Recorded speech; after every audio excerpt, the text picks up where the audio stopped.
This is the KRMG Afternoon News with Skylar Cooper. Go ahead, give it to me. Time for the BA Breakdown here on the KRMG Afternoon News. We do it every Tuesday at this time, just after 5 o'clock, and we check in live with Broken Arrow City Manager Michael Spurgeon. He joins us live from Broken Arrow. Good afternoon, Michael. Hey, Skylar, I'm just sitting here having a cup of coffee, getting ready for the council meeting. I love it. We were having a conversation about this study that said so much coffee actually decreases anxiety. I tend to have the opposite reaction if I have too much, but we were also wondering, we're just kind of going around the room here on when we stop drinking coffee. I can't drink it this late in the day, but I guess it works for you. Just on Tuesdays for council meetings, because it's. But I pay for it because I usually end up staying up later than I normally would. Right. But just need a little extra to get through the meeting. So you're talking about that council meeting, and I know one of the things they're going to consider is adding some flock cameras, like a trial of flock cameras in Broken Arrow. And I'll tell you, we've been covering those for a long time here in Tulsa and other communities around Green Country, and we've just seen a ton of response to that. Some people think it's, Big Brother spying on you, but other folks say, look at all the crimes they're solving. What's your take on it? Well, let me just talk about what's going on tonight. I'm glad you asked me this question because there is a lot of comments on social media is that tonight the city council is going to hear from Chief Berryhill about the cameras, and we're asking the city council to approve a 1-year contract for just a little bit over $18,000 to purchase 5 cameras that we will install in strategically placed areas of our community where there's a lot of retail to make sure that we help with basically a proactive police informant. Proactive activities, I should say. There's a 60-day pilot period that we'll look at how the cameras are working at the end of the 60 days and make a determination if we continue with the contract. And I would like to say is, just like every community, I want to share of what these cameras are, and that really the cameras will assist the Broken Arrow Police Department investigations when they identify vehicles that enter the flock system that have been involved in some type of criminal activity. We'll capture that license plate, and then our supervisors will be the only ones that have access to that information. We'll run the plate to make sure that everything's been verified, and if necessary, then we dispatch a police officer to address the situation. What they are not is the cameras don't capture any facial recognition, and that the data is not shared with any third parties. And so we see this as a tremendous opportunity for us to be proactive in our efforts to continue to keep Broken Arrow one of the safest places in the state of Oklahoma to live. I think a lot of people think they're recording 24/7 video when in fact they capture little quick stills of license plates, and they're I've seen the screenshots. They're pointed right at a street, and they can't see people walking by usually. Not that I know of, and I've had many conversations with our chief about this, and I trust Brandon Berryhill and the great job and his leadership team. Captain Brandon Teener is the technical expert on this. Our data is safe for 30 days, and that's it. It's not going anywhere else. And Broken Arrow is a safe place because we're constantly looking at the best technology to support the officers in their job that they do to keep us a safe community. And I share the same concerns with the folks that have concerns. I do not support any type of facial recognition.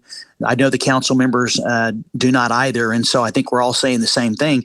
It's just that how do we use technology to better help our police officers do their job? And I'm excited about this opportunity to present this to council tonight. All right, we'll see how the city council looks at that, and we'll follow up later on. I saw this too, where citizens can, in the pursuit of water quality out in Broken Arrow, they can provide a sample to be tested. What is that all about?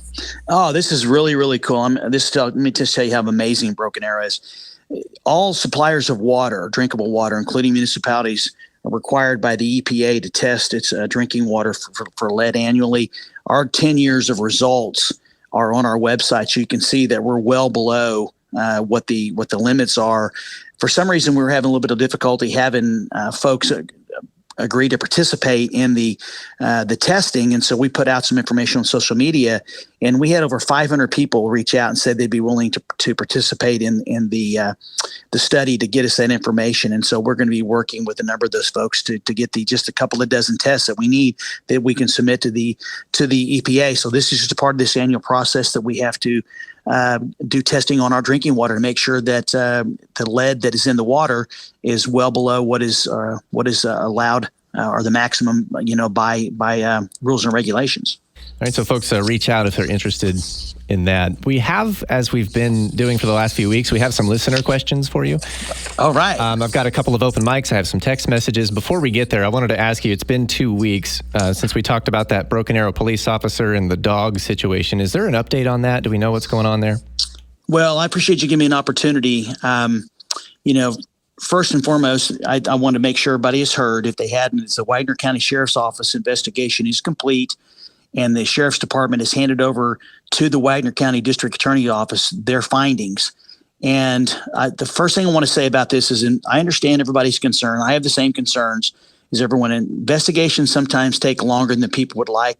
There's due process here. We have personnel policies. We have a collective bargaining agreement that Chief Berryhill and I have to follow. And we want to make sure we do a thorough and transparent investigation. Our policy says whenever there is a criminal investigation going at the same time, we have to pause that until the criminal investigation is done. Well, now it has been completed and turned over to the DA. The chief has instructed the Office of Professional Standards within our department to resume their investigation. And the chief informed me this morning that he's anticipating probably by the end of next week having the findings and the recommendations from the Office of Professional Standards given to him. Okay. The comments I've heard from listeners were that they felt like enough time had passed and they thought it was just being ignored. So that's not the case. Sounds like a lot is still happening. Well, honestly, I understand everybody's concern, but I can assure you is things take time. I am ultimately responsible for personnel for the city. And I've expressed to the chief, I want him to do a thorough and transparent investigation. And like I said, sometimes it doesn't happen as quickly as people would like, but I can assure you that we have been working on this and we are following all of our policies and making sure that we're consistent with those policies. And I know that I'll have a recommendation from the chief shortly. We're talking with Michael Spurgeon, the city manager in Broken Arrow, and we want to kind of do a speed round of questions here. So we'll first go to the open mic. Hey there. Okay. Can we pretty please do something about traffic control at 81st and County Line? Some of us just really want to go home at 5 o'clock but can't because somebody's trying to turn left.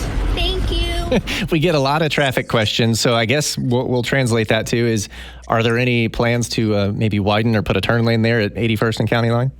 Actually, the intersection is the south end of a mile reconstruction where we're putting in a new bridge between 71st, also known as Kenosha, and Houston.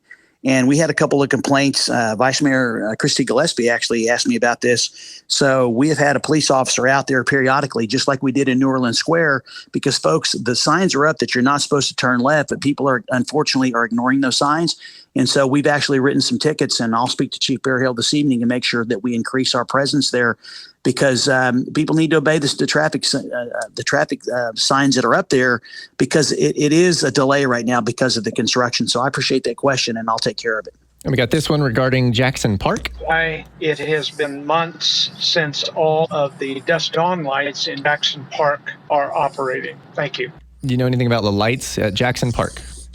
I do not, but I will talk to Rocky Hinkle and Matt Hendren tomorrow and find out if there's something going on with the electrical system, because they should be operating. That's one of our best parks, and if not the best park in the city, and the lights should be working. So let me look into that. All right, sounds good, Michael. And we have one last question here. I know we're late, but we're rolling here, so I want to keep them coming.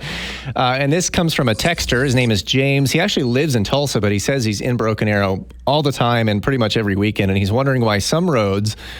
He specifically mentions Washington, which is 91st Street between Garnett and Olive. He says that the markers, like the lane markers and dividers, aren't very visible at night. Now, that's kind of a newer reconstruction, but he's also generically mentioned other roads where you can't see lane divider markers anywhere. Do you know? I'm curious if maybe some areas are a little bit out of date because they're coming up next or soon on a construction plan. Is that maybe where that is? That is a very good possibility, Skylar. We try to restripe all of our roads at least once a year. So obviously a year goes by.